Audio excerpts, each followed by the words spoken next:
Hi guys, welcome back to the Drive Life channel. Today's video we're going to be discussing the effects of cold weather. Otto and I are going to be discussing the effects of cold weather on the fuel consumption of your Volvo and also its performance. Now, this is something I've covered a little bit on the channel, never this subject directly, so I thought now would be a good time to do it. Just on our way to pick Mrs. DL up from work and then we're off out for dinner. So I've got the dog in the back, so he may make a few noises, so it's not me just making weird noises, it's probably the dog. Yeah, so obviously we're in winter at the moment here in the UK. It's January,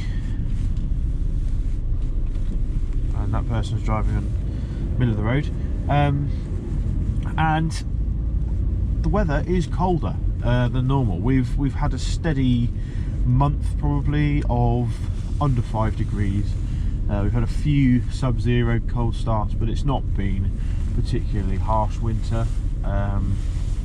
It's been a fairly mild one so far, but even so, it has still had an effect on the performance and fuel consumption on my car. So I thought we'd talk about it. So in terms of fuel consumption, cold weather really does affect it. There's no other way of putting it. It's purely because when the engine's colder, it's less efficient. Diesel needs heat to burn. When it's colder, it's harder for the diesel to burn. Therefore, you need more of the diesel, and you use more diesel. Also, other bits in the engine are colder, such as the oil, all the other fluids, and everything like that. So the engine has a harder time with more internal resistance to turning over, basically. So it's a bit like when you go out for a run and it's a cold day and you haven't done any warm-up whatsoever.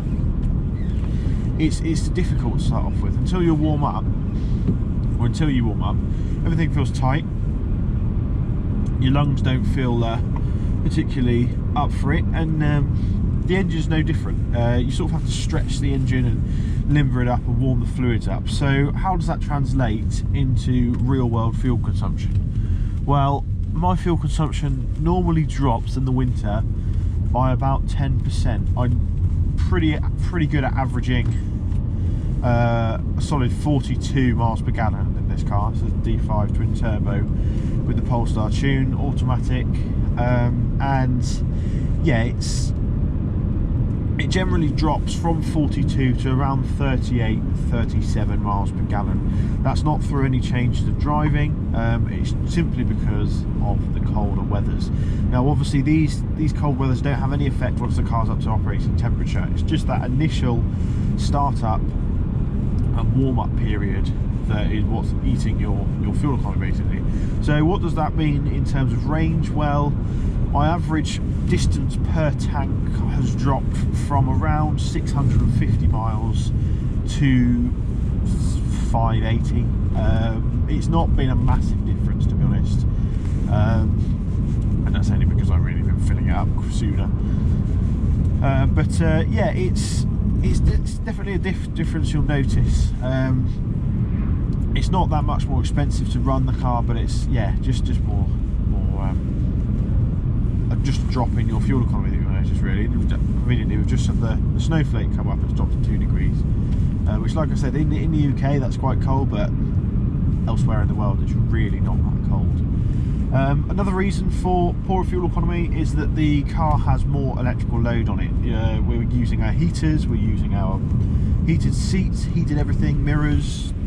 This car's got the winter pack, so it's heating its windscreen washer bottle and its nozzle and everything like that. So that creates what's called electrical load. Essentially, when you've got a lot of things drawing power from the alternator, it creates electromotive resistance, basically, which means that the alternator requires more turning. A lot of people don't know that, but that can make a little bit of a difference as well. Now, performance-wise, how does the cold weather affect these cars? Well, again, it depends whether the car's warm or not. Cars will perform less when they're cold. Everybody knows that. Everybody knows that when you get into a car, you shouldn't be revving it or when the car's cold, you shouldn't be flooring it flat out immediately. You should let the car warm up.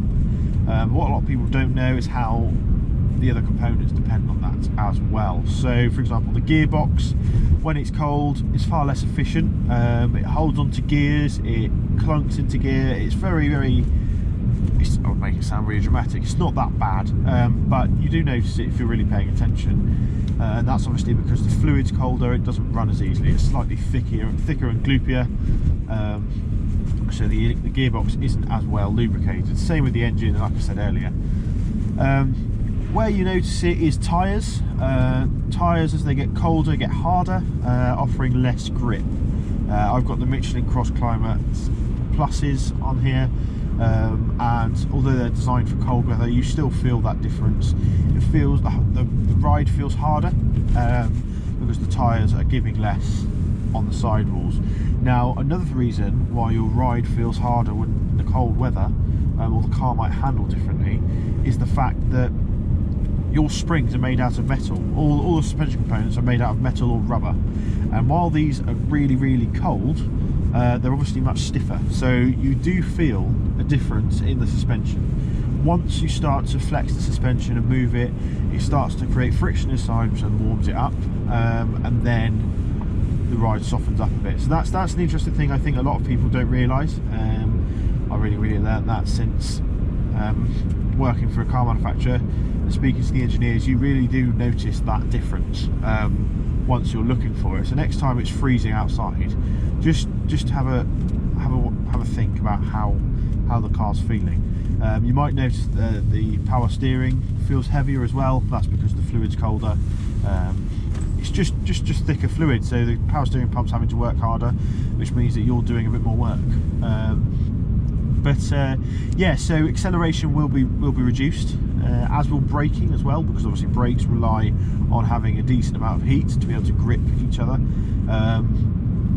That's why racing cars and Formula 1 cars, you see them constantly trying to heat their brakes, because without good heat in your brakes, they become less effective essentially. Now, these brakes on these cars, on the road cars, they're specifically designed to be able to operate in a wide range of temperatures, so you won't notice that as much.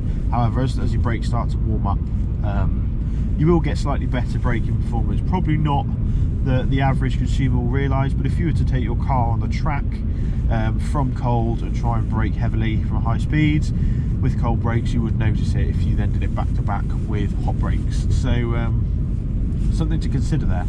But overall, these cars are designed for the winter, aren't they? They're designed to be a solid platform that you can trust in cold and inclement weather. Something that's not going to spit you off on the side of the road. This thing is an absolute beast when it comes to ice.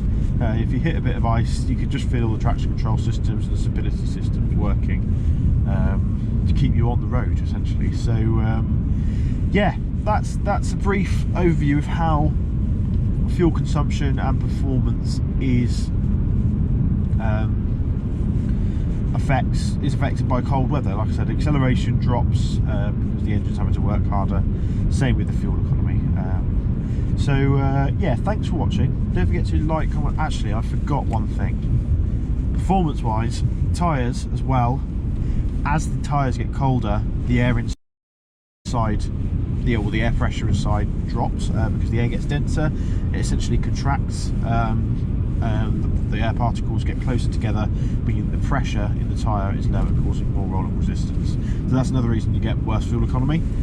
So if you're driving in cold weather, be sure to check your tyre pressures as well.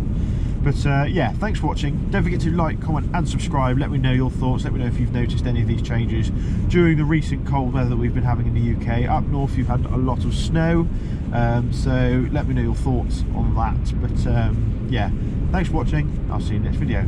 Cheers.